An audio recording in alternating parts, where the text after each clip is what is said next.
These insights on COP16, the global conference on biological diversity held recently in Cali, Colombia, are brought to you by Nedbank.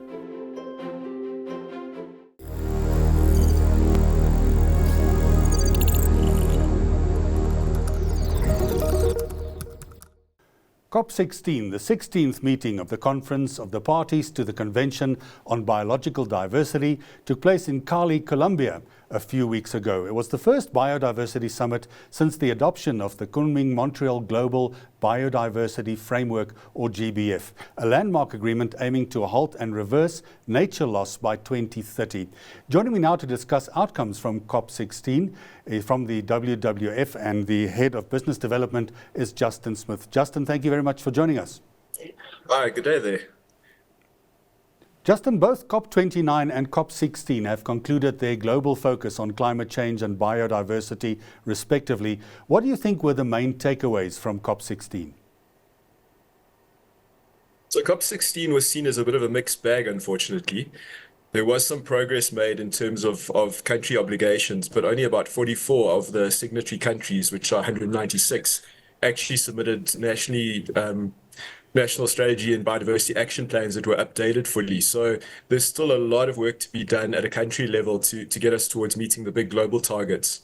And I think, there has been so much momentum around biodiversity. It's important to reflect that this is still new for a lot of countries in terms of integrating into their policies and systems and processes. But it is great that countries like South Africa have started adopting, white papers on biodiversity, a new biodiversity economy strategy as well. So there's a lot of progress at least starting to happen, trying to get us to that really big target of trying to protect 30% of our land, freshwater and marinescapes by 2030. We've got a long way to go, but at least there's an intent and some good progress happening. I think the probably most disappointing part was that this COP in Cali, Colombia was referred to as a finance COP because the really important issue was to try and close the big funding gaps for biodiversity. Unfortunately, there wasn't agreement reached.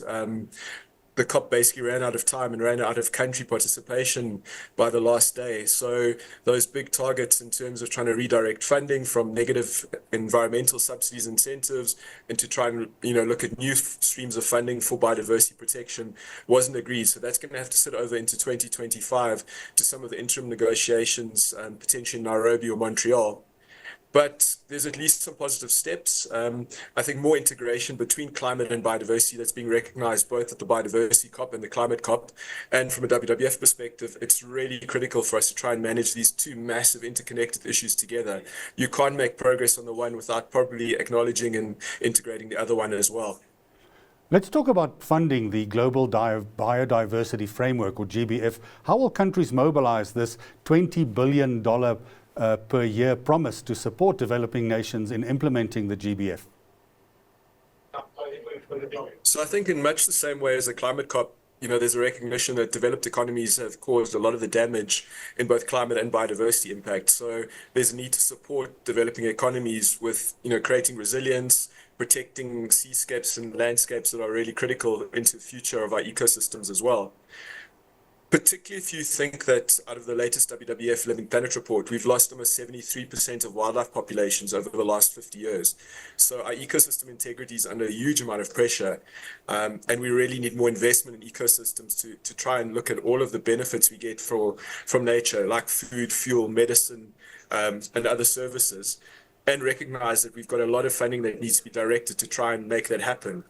At the moment, very little of that big 20 billion commitments come through. In the Global Biodiversity Framework Fund, there's been a few $100 million that's been put on the table by some developed economies. But again, there was no agreement reached by the end of the COP negotiations around exactly how those gaps would be closed. Some of the research in the meantime show that the funding gap in the last couple of years has even grown because of the growth and ambition around what we're trying to achieve globally around biodiversity. So we need somewhere around 900 billion to really close that biodiversity gap properly. And we're a very, very long way away from that at the moment. I think politically also where a number of the developed economies are in terms of their sort of processes, it's going to be a very hard sell for them internally to get those commitments agreed. So there's a very high level of uncertainty around the funding question, unfortunately. So onto the rights of people, especially indigenous people, as well as land tenure. These were again highlighted at COP16 and always an issue, even currently in the G20 discussions. How can we ensure that these rights are respected and integrated into biodiversity conservation efforts? I think at a very simplistic level, we know that indigenous communities have often been the best protectors of our landscapes and seascapes. They've really appreciated the kind of long-term nature of stewardship within those areas. So within the Global Biodiversity Framework, the recognition, acknowledgement of indigenous people and communities has been a lot stronger than any agreement in the past. At Cali, again, there was more specific decisions made around a program of work to really even grow the recognition and the support for indigenous communities and peoples as well, and a permanent body, hopefully, that will help take some of that work forward. I think the other very important part of that conversation was starting to recognize some of the benefits that, particularly the business community in pharmaceuticals, biotechnology, and other industries benefit from, learnings from local communities and indigenous communities around biological assets. So a real positive in terms of how much more recognition is being put in place around these issues. What's the message to the business community? How can accountability for impacts on biodiversity and incentives be applied to ensure nature-positive business practices?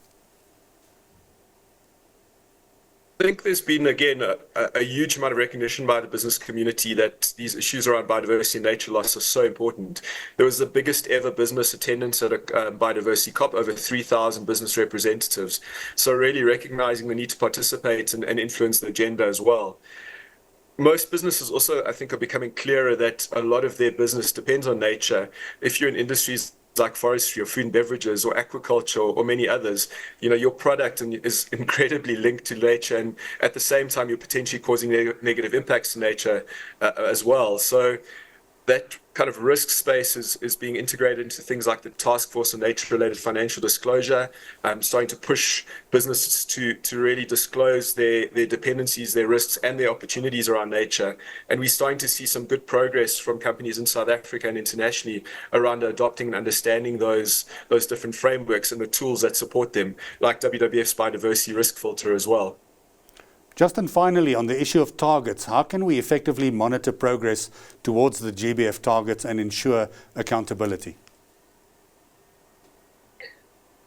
So some of that work is going to happen at an international level at these different COP meetings all the time. And as I said earlier, there was some disappointment that not enough countries had actually updated their strategies in line with the timeframes that were agreed. I think we probably also know that at most of the international agreements, there's been a long history of missed targets, unfortunately, and we don't look on track to meet either the Paris Agreement in the climate space, the SDG goal commitments by 2030, and others. So there does need to be a lot more robustness put into the system around countries meeting their obligations. That also then filters down into how we participate as individuals in our national processes as well. So we need to work and support with the Department of Forestry, Fisheries and the Environment and others as they put policies and programs in place in the South African context, make sure we give input into those processes, look at how we can fund the implementation of that work in public-private partnerships, and also working with civil society. So I think there's lots of opportunities, and particularly for a country like South Africa, where we've known as a mega biodiverse country because of our incredible natural assets, we have a very big responsibility to make sure that we protect and secure those, not only for our own kind of national interests, but also at a global level as well.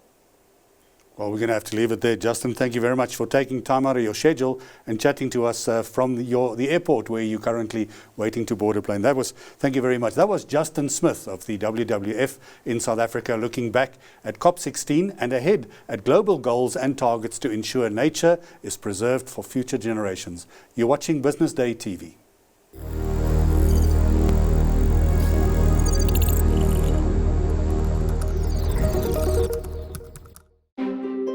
These insights on COP16, the global conference on biological diversity held recently in Cali, Colombia, were brought to you by Nedbank.